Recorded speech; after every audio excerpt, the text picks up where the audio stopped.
Hello, अस्सलाम वालेकुम। मैं साद बात कर रहा हूँ साद आरिफ बात कर रहा हूँ एचआर कंसल्टेंट से। जैसा कि आप जानते हैं कि एचआर ने ये लाइव सेशंस का सिलसिला शुरू किया हुआ है इस लॉकडाउन जब से लॉकडाउन शुरू हुआ है।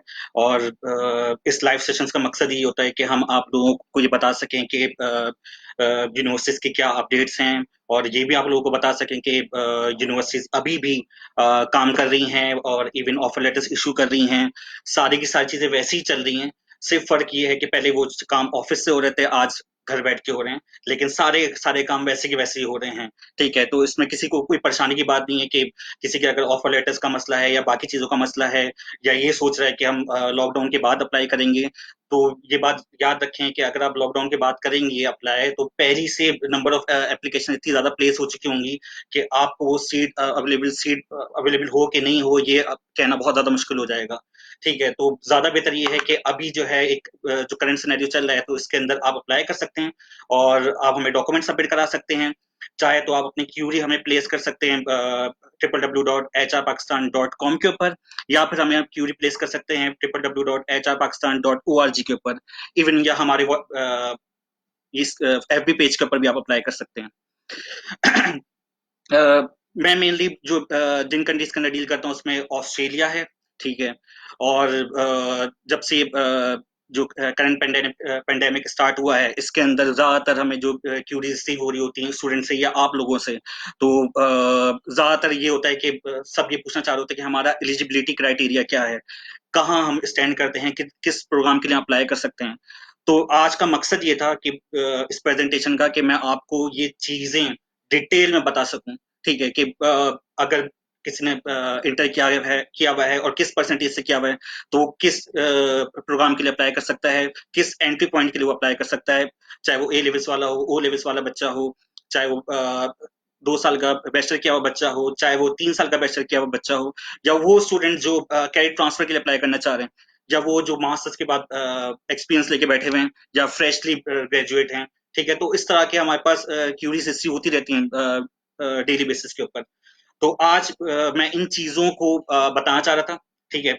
और तो सबसे पहले हम शुरू करते हैं कि ऑस्ट्रेलिया के अंदर क्या-क्या हमारे पास एंट्री पॉइंट्स हैं, जिसके ऊपर या लेवल ऑफ एंट्रीज़ हैं, जिसके अंदर हम एप्लीकेशंस प्लेस करते हैं।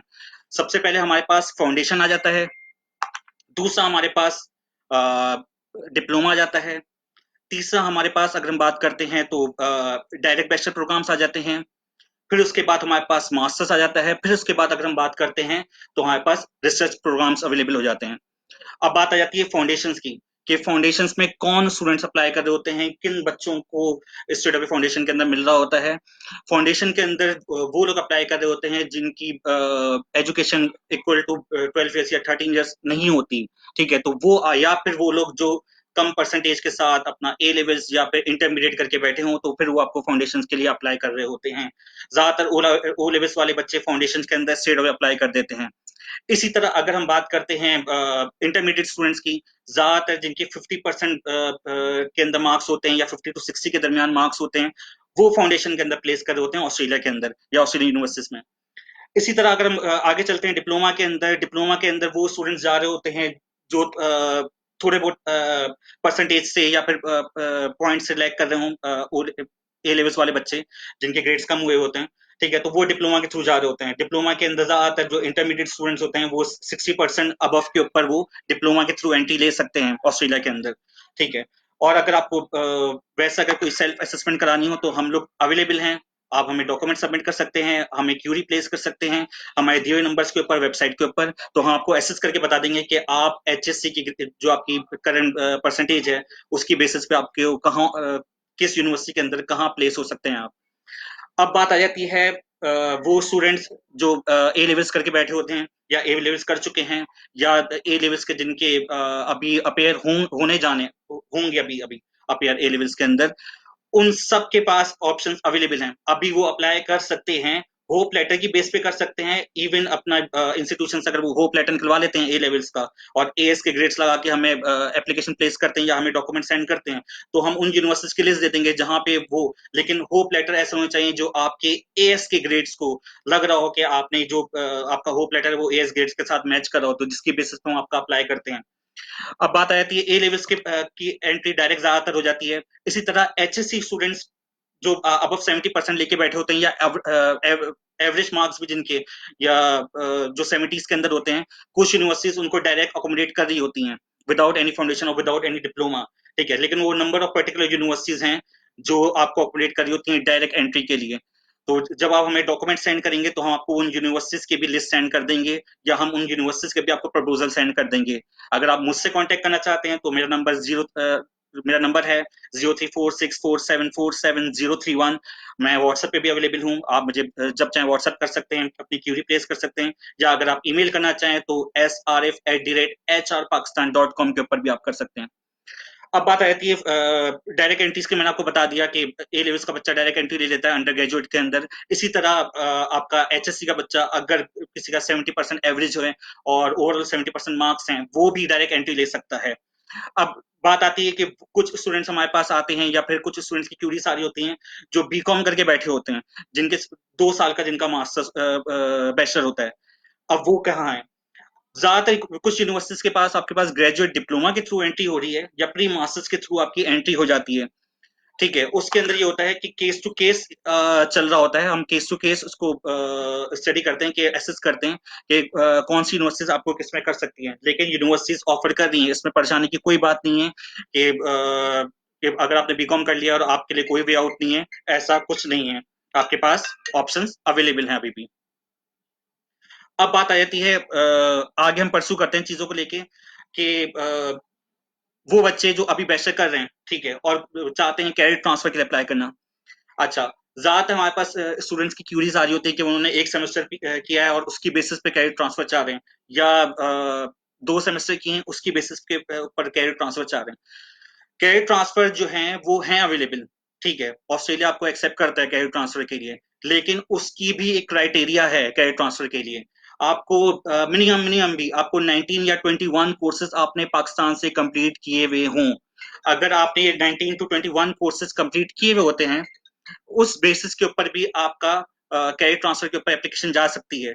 इवन के अगर आपने 1 साल भी कंप्लीट किया हुआ है, तो हम यूनिवर्सिटीज को एक रिक्वेस्ट प्लेस कर सकते हैं कि आप कैरियर ट्रांसफर के लिए, कि जितने कोर्सेज एग्जाम हो सके, वो देखना पड़ेगा वो यूनिवर्सिटी की एडमिशन टीम के ऊपर, डिपार्टमेंट की टीम के ऊपर डिपेंड करता है कि वो आपको कहाँ कितने क्रेडिट आपके एग्जाम करती है, कितने कोर्सेज आपके वो अप्रूव करती है। ठीक है, लेकिन क्रेडिट ट्रांसफर के लिए सबसे पहली चीज आप ये बात याद रखिएगा कि आपको पूरा कैरिकुलम चाहिए होता है अपने कोर्स मॉड्यूल्स का। जितने कोर्सेज आपने पास किए हैं, वो पूरा का पूरा आपको कैरिकुलम चाहिए होगा अप्लाई करने के लिए, जिसकी बेसिस के ऊपर आप कैरियर ट्रांसफर के लिए हम लोग एप्लीकेशन प्लेस कर सकते हैं। इसमें थोड़ा सा टाइम ये लगता है कि असेसमेंट में थोड़ा टाइम लेता है, लेकिन आपको कैरियर ट्रांसफर के अंदर भी एग्जामेशन मिल जाती हैं, चाहे वो 1 साल की हो या 1.5 साल की हो, वो आपके लिए बेनिफिशियरी है। ठीक है, लेकिन हमें ये चीज भी याद रखनी पड़ती है कि हम इतने कैरियर ट्रांसफर ना लें। अगर जो स्टूडेंट्स आगे ऑस्ट्रेलिया के अंदर पोस्ट स्टडी वर्क परमिट के लिए विलिंग है, या पीएसडब्ल्यू के लिए विलिंग है, तो हमें मिनिमम भी 92 वीक्स का स्टडी पीरियड चाहिए होता है पीएसडब्ल्यू अप्लाई करने के लिए। तो हम इतने कोर्सेज कैरियर ट्रांसफर के अंदर अप्लाई करते हैं कि हमारा वो 92 वीक्स का स्टडी पीरियड डिस्टर्ब ना हो। ठीक है, तो हमें ये चीजें भी ध्यान में रखनी पड़ती है जब हम ये कर रहे होते हैं। तो ऑप्शन उनके लिए भी अवेलेबल है। इवन के वो स्टूडेंट जो अभी मलेशिया के अंदर ही पढ़ रहे हैं, या किसी और यूनिवर्सिटी से अपना आपको ट्रांसफर करना चाह रहे हैं कंट्री से ऑस्ट्रेलिया के अंदर, तो वो अपने क्रेडेंशियल्स हमसे शेयर कर सकते हैं। ठीक है, हमें ईमेल कर सकते हैं, व्हाट्सएप कर सकते हैं, तो हम आपको वो चीजें बता देंगे कौन कौन सी यूनिवर्सिटीज आपको एंटरटेन कर रही हैं, या कौन कौन सी यूनिवर्सिटीज आपको कितने क्रेडिट्स के ऊपर एग्जाम कर लेंगी। अब बात आ जाती है कि अब वो स्टूडेंट जो बैचलर कर चुके हैं, या बैचलर के लास्ट सेमेस्टर के अंदर हैं, ठीक है, या फिर रिजल्ट अवेटेड हैं, इन तीनों स्टूडेंट्स के लिए ऑप्शन अभी भी अवेलेबल हैं, यानी कि अभी भी अप्लाई कर सकते हैं। जो स्टूडेंट्स अभी लास्ट सेमेस्टर के पेपर देने वाले हैं या अपेयर होने वाले हैं, वो हमें 7 सेमेस्टर तक के सारे जितने कोर्स उन्होंने कंप्लीट किए हैं, सारी ट्रांसक्रिप्ट हमें प्रोवाइड करें। साथ में एक यूनिवर्सिटी का लेटर हमें प्रोवाइड कर दें कि आपका ये आप 7 सेमेस्टर के या फिर 8 सेमेस्टर के अंदर हैं। हम आपका कंडीशन ऑफ लेटर अरेंज कर सकते हैं ऑस्ट्रेलियन यूनिवर्सिटी से। ठीक है, आपके डिजायर प्रोग्राम के अंदर। ठीक है, उसके अंदर इतना कोई मसले वाली बात नहीं है कि अगर आप 8 सेमेस्टर के अंदर हैं या 7 सेमेस्टर के अंदर हैं, कि अभी भी आपके पास हैं, आप कंडीशन ऑफ लेटर अभी भी अपने अरेंज कर सकते हैं हमारे थ्रू। तो आप अगर करना चाहें तो हमें डॉक्यूमेंट्स प्लेस कर देगा, इसमें कोई इशू नहीं है। अब बात आती है आगे चलते हैं कि वो स्टूडेंट्स जो अब आगे विलिंग है मास्टर्स प्रोग्राम के लिए, मास्टर्स के लिए आपके पास डायरेक्ट एंट्री आपके पास अवेलेबल है। जिन लोगों ने बैचलर अपना कंप्लीट किया हुआ है 2.5 से, 2.3 से, या फिर 3 जीपीए से। 3 जीपीए मिनिमम अच्छी जीपीए है जो सारी ऑस्ट्रेलियन यूनिवर्सिटीज एक्सेप्ट करती हैं। ठीक है, कुछ ऐसी यूनिवर्सिटीज हैं जो यहाँ पे पाकिस्तान के अंदर हैं, जो इनका ग्रेडिंग क्राइटेरिया थोड़ा लो है, जिनका 2.4 या 2.5, 2.6 70% की इक्विवेलेंसी रखता है। अगर हम जीपीए कन्वर्जन के अंदर लें, वो लोग भी डायरेक्ट एंट्री के लिए एलिजिबल हैं, यानी कि उनको यूनिवर्सिटीज एक्सेप्ट कर लेती हैं। तो ये particularly university to university vary कर रहा होता है कि उनका हमें ग्रेडिंग स्केल लगाना होता है साथ में, और हम यूनिवर्सिटी को एप्लीकेशन प्लेस कर सकते हैं ऑस्ट्रेलिया के अंदर। तो इसमें वो मसले वाली बात नहीं है, क्योंकि पाकिस्तान के अंदर ज्यादातर जो है सीजीपीए कन्वर्जन जो है वो अलग है हर यूनिवर्सिटी की। तो कुछ यूनिवर्सिटी का जो आपका 2.7 है या 2.8 है वो 70% के ऊपर ज्यादा होता है। तो ये particular cases, case by case हमें देखना पड़ता है, और उसके लिए हम अप्लाई कर देते हैं, इसमें इशू नहीं है। क्योंकि जब तक हम एसेस नहीं करेंगे, डॉक्यूमेंट यूनिवर्सिटी एसेस नहीं करेंगे, तब तक हमें चीजें क्लियर नहीं हो सकती। तो आप अपनी एप्लीकेशन प्लेस करें, इसमें इशू किसी भी चीज का नहीं है। अब बात आ जाती है ये मास्टर्स प्रोग्राम की बात करी, अगर हम इसको लेके चलते हैं आगे के रिसर्च बेस के लिए। रिसर्च बेस के लिए सबसे पहली चीज आप लोग याद रखिएगा कि आपको अपने आप को सुपरवाइज कराना होता है रिसर्च प्रोग्राम्स के लिए। जब आप लोग सुपरवाइज करा लेते हैं अपने आप को यूनिवर्सिटी के हेड ऑफ डिपार्टमेंट से, ठीक है, आपको रिसर्च प्रपोजल आपको सेंड करना पड़ता है। सारे लोग जानते हैं कि रिसर्च प्रपोजल कैसे बनता है, जो यहाँ जिन्होंने अपना बैचलर कंप्लीट किया थीसिस के साथ। तो आप रिसर्च प्रपोजल अपना सबमिट करके अपना आपको सुपरवाइज करवा के, अगर आपको वहाँ सुपरवाइजर सुपरवाइज करने को तैयार हो जाता है, तो आप अपनी वो सुपरवाइजर की कंफर्मेशन ईमेल हमें आप प्रोवाइड करेंगे, हम आपका एडमिशन उसके अंदर प्लेस कर देंगे। इसको लेके भी कोई इशू नहीं है, हम लोग रिसर्च के लिए भी कर रहे हैं। लेकिन अगर अगर आप अपने आप को सुपरवाइज करा लेते हैं, ज्यादा बेहतर है। उसके बाद अगर किसी को प्रोसीजर जानना है कि किस तरह सुपरवाइज कराना है, आप हमारे कांटेक्ट कर सकते हैं, हमें क्यूरी प्लेस कर सकते हैं, हम आपको प्रोसेस भी बता देंगे कि किस तरीके से आप अपने आप को सुपरवाइज करवा सकते हैं। ये चीजें जो थी ये थोड़ी बेसिक्स थी, ताकि लोगों को पता चल जाए कि हम किस एंट्री के ऊपर हम लोग अप्लाई कर सकते हैं अपनी करंट क्वालिफिकेशन के ऊपर। इसी तरह हमारे पास नंबर ऑफ क्यूरीज आती है मैट्रिक वाले स्टूडेंट्स की, जो ऑस्ट्रेलिया जाना चाहते हैं। उसमें भी डिसहार्ट होने की जरूरत नहीं है, दरवाजे कहीं बंद नहीं हुए। ठीक है, ऑस्ट्रेलिया आपको अभी भी एक्सेप्ट करेगा, लेकिन उसके लिए आपको कहीं ना कहीं से एक पाथ फिर आपको चूज करना पड़ता है, जो आपको ज्यादातर जो जैसे मैट्रिक की बेस के ऊपर आपको क्लियरली जो मिल जाता है वो यूके के अंदर, मलेशिया के अंदर, या फिर आपको यूएस के अंदर भी मिल जाएगा ये ऑप्शंस। ठीक है, जिसपे आप मैट्रिक की बेस पे अप्लाई करके अपनी बेस, अपनी इक्विवेलेंसी लेके अपने आप को ऑस्ट्रेलिया के लिए ट्रांसफर कर सकते हैं। मेरे पास बहुत सारे ऐसे स्टूडेंट्स हैं जो मैंने मलेशिया के अंदर एसएससी की बेस के ऊपर किए प्लेस, और माशाल्लाह से वहाँ कंप्लीट करने के बाद वो ऑस्ट्रेलिया के अंदर उन्होंने अपना कंटिन्यू कर लिया वापस पाकिस्तान आके। तो ऑप्शंस कहीं नहीं है, ऐसा नहीं है कि ऑप्शन बिल्कुल क्लोज हैं। मैट्रिक वाले स्टूडेंट्स के भी ऑप्शंस हैं, लेकिन डायरेक्ट नहीं है। आप उसको फिर किसी और कंट्री को वहां से अपनी बेस बना के, अपनी इक्विवेलेंसी करके आप ऑस्ट्रेलिया के लिए आगे परस्यू कर सकते हैं।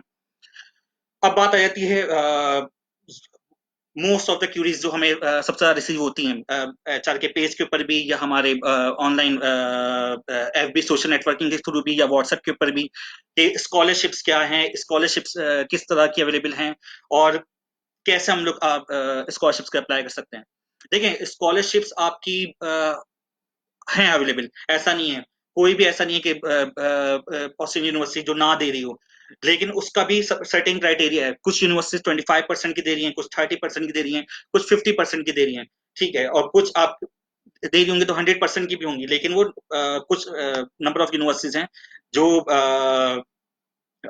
या तो ऑर्गेनाइजेशंस के थ्रू कर रही होती हैं वो वाली। ज्यादातर जो आपकी 50% हो गया, 30% हो गया, 25% हो गया, ये स्ट्रेट अवे आपकी अकोमोडेट हो जाती है अगर आप डायरेक्ट एंट्री रिक्वायरमेंट्स उनकी मेट कर रहे होते हैं, और डायरेक्ट एलिजिबिलिटी क्राइटेरिया स्कॉलरशिप्स का मेट कर रहे होते हैं। ठीक है, और स्कॉलरशिप्स जो होती हैं वो टेंटेटिव होती हैं, यानी कि number of limited number of seats के लिए होती हैं। ठीक है, तो उसमें ये नहीं होता कि इसमें बेहतर ये होता है कि आप पहले अप्लाई करके अपना ऑफर लेटर जनरेट करवा के उसको आगे परस्यू कर लें। कुछ यूनिवर्सिटीज आपसे स्कॉलरशिप के लिए एसओपी मांग रही होती है, why you are eligible for the scholarship. ठीक है, और कुछ यूनिवर्सिटीज आपकी एप्लीकेशन पे ही आपको ऑटोमेटिकली कंसिडर कर लेती है। तो ये बात याद रखिएगा, जब भी आप स्कॉलरशिप के लिए डिटरमाइन हो या स्कॉलरशिप चाह रहे हो, तो आपकी जीपीएस मिनिमम 3 जीपीएस अबव होने चाहिए जीपीए। ठीक है, अगर आपका ए लेवल है तो ज्यादातर स्टेट ए के अंदर या डबल ए बी के अंदर होना चाहिए। ठीक है, तो जिसमें हम यूनिवर्सिटी से हम रिक्वेस्ट कर सकते हैं कि जो मैक्सिमम स्कॉलरशिप आपके लिए अवेलेबल है वो आपको मिले। ठीक है, उसके अंदर आपको जो सबसे अहम चीज जो रोल प्ले करती है वो आपकी एसओपीज होती हैं। अगर आप अच्छी एसओपी लिखेंगे, उसी की बेस के ऊपर आपको असेस किया जाएगा, क्योंकि गुड नंबर ऑफ एप्लीकेशन की वैसे भी आई होती हैं। तो आपको ये चीज भी जिक्र करना चाहिए उसके अंदर, अपने एकेडमिक बैकग्राउंड के अंदर, अपनी एसओपी के अंदर, कि आप क्यों एलिजिबल हैं, आपकी क्या एकेडमिक्स बैकग्राउंड रहा है, क्या आपके फ्यूचर प्लान्स है, और किस तरह से आप ऑस्ट्रेलिया जाने के बाद या ऑस्ट्रेलिया में पढ़ने के बाद किस तरह से आप फैसिलिटेट कर सकते हैं। ठीक है, तो ये चीजें अपनी क्लियर रखिएगा कि स्कॉलरशिप्स आपकी अवेलेबल हैं। ठीक है, और 25% की, 50% की, 30% की, और कुछ यूनिवर्सिटीज आपकी 100% की भी करती हैं, लेकिन वो हमें एसेस करना पड़ता है। वो यूनिवर्सिटी टू यूनिवर्सिटी वेरी करता है, ज्यादातर पीएचडी प्रोग्राम्स के लिए हो रही होती हैं। तो वो भी आप देख सकते हैं। ठीक है, तो उसमें कोई इतना इशू नहीं है। बात सिंपल स्टेट यही है कि अगर आपने अप्लाई करना है, या अगर आप प्लान कर रहे हैं, तो आपके पास ये परफेक्ट टाइम है अभी, क्योंकि अभी स्ट्रेट अवे स्मूथली आपके ऑफर लेटर्स भी आ रहे हैं, यूनिवर्सिटी रिस्पॉन्ड बैक कर रही हैं, और एचआर कंसल्टेंट्स आपको सपोर्ट कर रहा है 24/7। ठीक है, और आपको इस चीज को लेके इशू करने की जरूरत नहीं है। आप अपने डॉक्यूमेंट्स हमें सेंड करें, हम आपकी एप्लीकेशन एसेस करके, हम आपके डॉक्यूमेंट्स एसेस करके आपको प्रपोजल आपको सेंड कर देंगे, कौन सी यूनिवर्सिटी के अंदर कहाँ आपको मैक्सिमम स्कॉलरशिप भी मिल सकती है, और कहाँ आपके लिए फिजिबल ऑप्शंस भी हैं, और कहाँ आप आगे परस्यू कर सकते हैं चीजों को, अपने मामला को आगे जाके।